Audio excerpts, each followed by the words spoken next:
मुझसे ये कसूर हुआ है और मेरे ही हाथों ये धनुष चलना शुरू हुआ है। क्या जिंदगी की तरह नहीं थी? बेशक खताबार हूँ और जो सजा दो सजाबार हूँ। अच्छा अच्छा भी बताता हूँ और एक सामाजिक का मदद करता हूँ।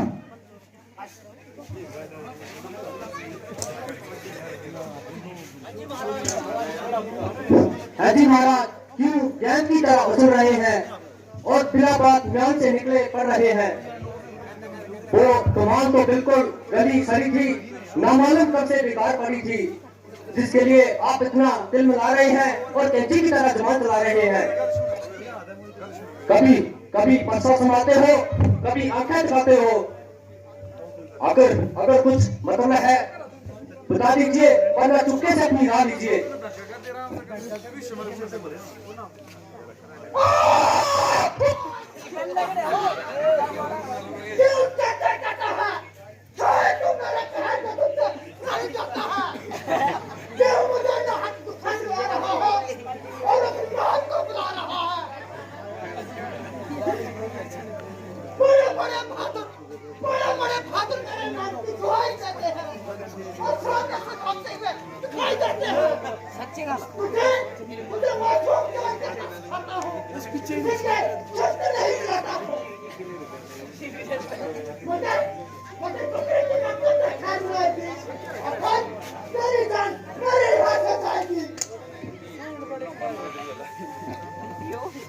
क्यों बच्चे से ना हक अंदाई करो, ब्राह्मण हो तो कुछ समाई करो। ये बच्चा नहीं, कहाँ की जान है?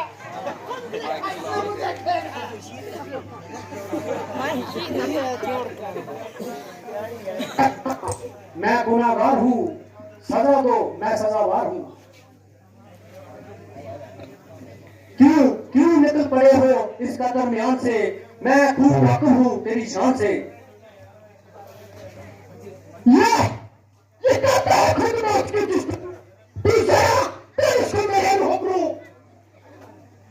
तो लक्ष्मी जी को तमाशा नहीं, ये गाली की निंदा बताशा नहीं। जरा बताता हो, इसी बात दिखाता हो। ये गीतों से की दिखा और को, ये फीके मजे हैं दिखा और को। बता रही है कि तेरे सिर पर मौत नहीं है।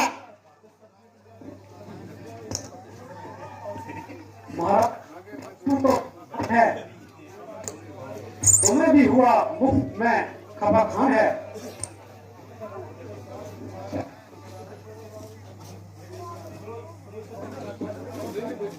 वो देखो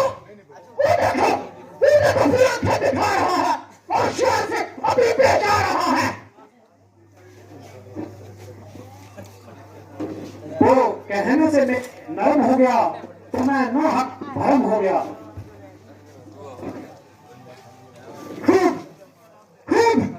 खूब इसी का नाम लगनी है।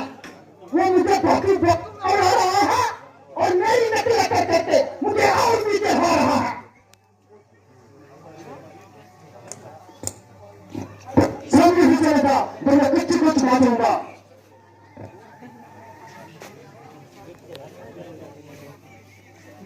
तुम इसको मेरी आंखों के सामने से क्यों ले जाओ? बड़ी बड़ी दुर्गत बनाऊंगा। तुम अपनी आंखें बंद कर लो, मैं तुम्हें खुद ही नजर नहीं आऊंगा। तुम मुझे मत दिखाई दे,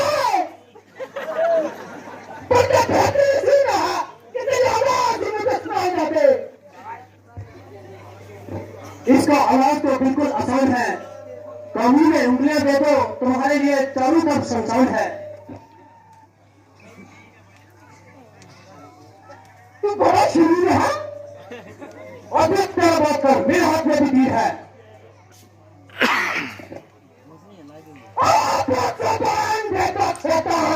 अभी बताता हूँ तेरा पूरा कमान।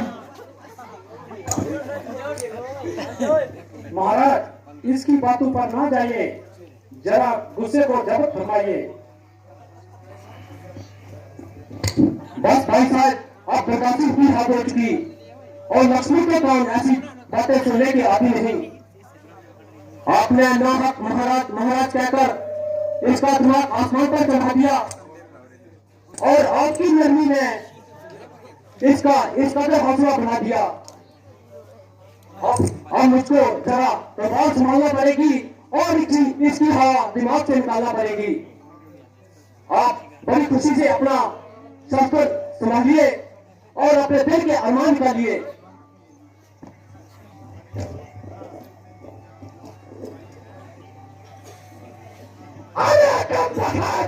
तेरे दिल में ये क्या हवा समाई है? मालूम होता है कि तेरी मौत तुझको मेरे सामने लाई है। बड़े बड़े शूरवीर मेरी भाभी का सिक्का मानते हैं और मेरी ताकत को अच्छी तरह से जानते हैं। बेशुमार शक्ति मेरे हाथ मारे गए और मौत के घाट उतारे गए। जो सामने आया वो हर के जिंदा न जाने पाया। जो राशिया से युद्ध था मेरे मुकाबला की साथ न ला सके और मेरे सामने कैसे न हरा सके, तो तेरे जैसे बच्चों की तो क्या बात है। ये तो मेरे लिए मामूली सी बात है। अभी जरा से पंजा हिला दो तो तेरे जैसे हजारों को जमीन पर खिला दो, हजारों को जमीन पर खिला दो। क्योंकि तेरा इसमें कोई कसूर नहीं, इसलिए मुझे तेरी जान लेना मंजूर नहीं। लेकिन जिसने जो मेरे दिल की तफरीश तोड़ा है उसे हर के जिंदा न छोड़ूंगा और उसे भी सिद्धांत की तरह पीठ से तोड़ूंगा। हाँ, अगर तू भी शराब से बात नहीं आएगा तो तू भी जिंदा न जाने पाएगा।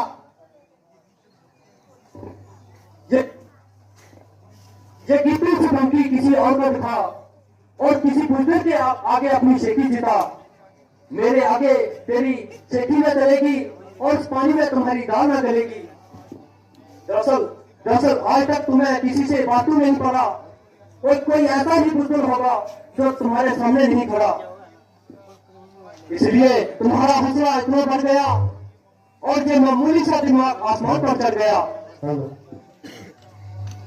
भीतर नसीब को हवा समा गई और आंखों में हमाकत की चर्बी छा गई। अफसर भाई साहब की नरमी ने और भी काम बिगाड़ दिया और फजूल मेरी तारीफ कर करके तुम्हें भा दिया। वरना अगर पहले से ही मुनासिब बर्ताव करते और तेरे आगे ना गड़गड़ाते।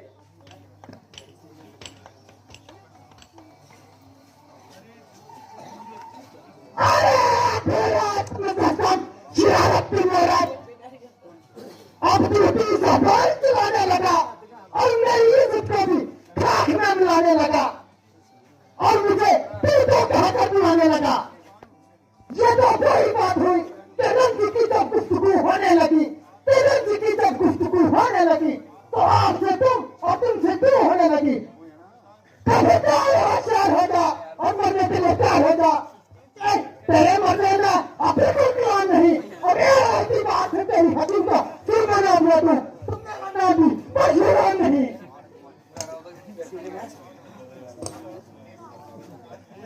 जब आपको इसके कसूरवार होने से खुद अनकार है तो इससे आपकी फजूल तकरार है। मेरे पास क्या है? ये तो खुद मौत का तलबेदार है। लक्ष्मण जी, तुम इन्हें न सताओ, जरा इधर आ जाओ। जरा गुस्से को थाम लीजिए और मेरे साथ कलाम कीजिए। पहले इसको मेरी आंखों के सामने से दूर करो और कबूल करो। इसका नाम तो मैं पहले ही बता चुका हूँ। वो देखो फिर बोलता है और वो हाथ जहर बोलता है।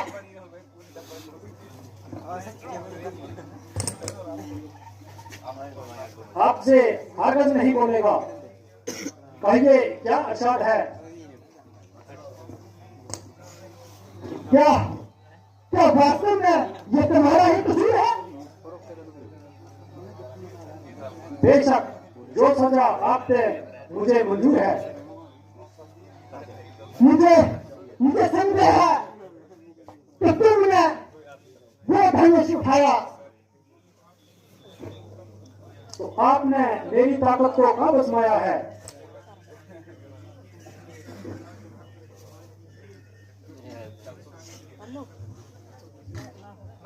लीजिए इस धनुष पर चिल्ला चढ़ाकर कमांड कीजिए और मेरा इत्मीनान कीजिए।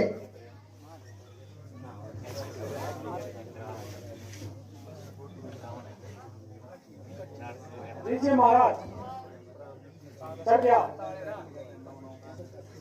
बस उतार लीजिए, मेरा इत्मीनान हो गया। मगर मेरा तो इत्मीनान नहीं हुआ। तुम्हारा इत्मीनान कैसा? हमारा इत्मीनान ऐसा कि जब मेरा तीर किसी कमान पर चढ़ जाता है तो बगैर किसी की जान लिए वापस नहीं आता है। तो ये किसकी जान लेगा? आपकी और किसकी? ना महाराज ऐसा न करें, मैं तो मर जाऊंगा।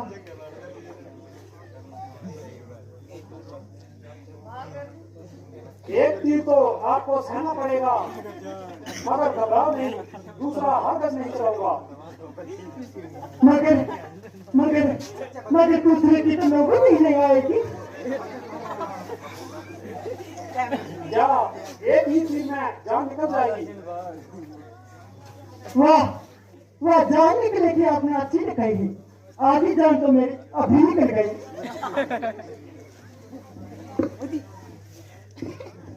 मिश्र जी हो चुके, जरा पैसे को उठाओ और कुछ अपनी बहादुरी का जोर दिखाओ। लाठी मंत्री, किसी तरह मुझे माफी दिलाओ और मेरी जान बचाओ। तुम तो इतना उछलते थे, बेवकूफी से ऐसे अल्फाज मेरे मुंह से निकलते थे।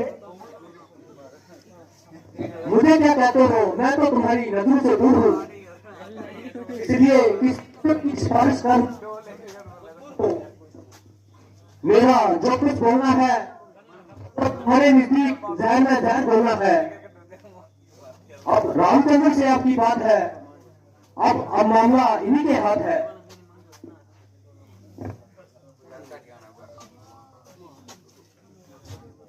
मैं आपका भिखारी हूँ, मुझे जीवन दान दीजिए और मुझ पर इतना एहसान कीजिए। तुमको तो बात की शर्म नहीं, मगर बनाए हुए दुश्मन पर वार करना क्षत्रिय का धर्म नहीं।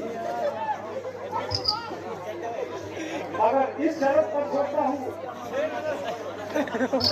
आएगा कभी हथियार न बनाना और किसी शक्ति के हिमालय पर न जाना।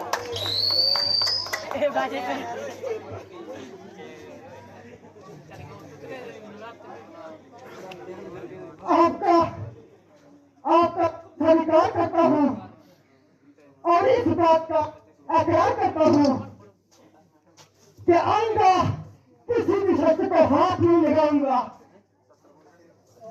और इसी जगह से जिंदा हिमाचल पर्वत पर चला जाऊंगा और अपनी जिंदगी ईश्वर की इमदाद में गुजारूंगा और सात गुनाहों का इकरार करूंगा। अच्छा जाइए कृपा नारायण। सुखी रहो जजमान। मिश्र जी भोजन पाकर जाना ऐसी क्या जाती है, कभी तो हमारा भोजन भी खा लिया करो।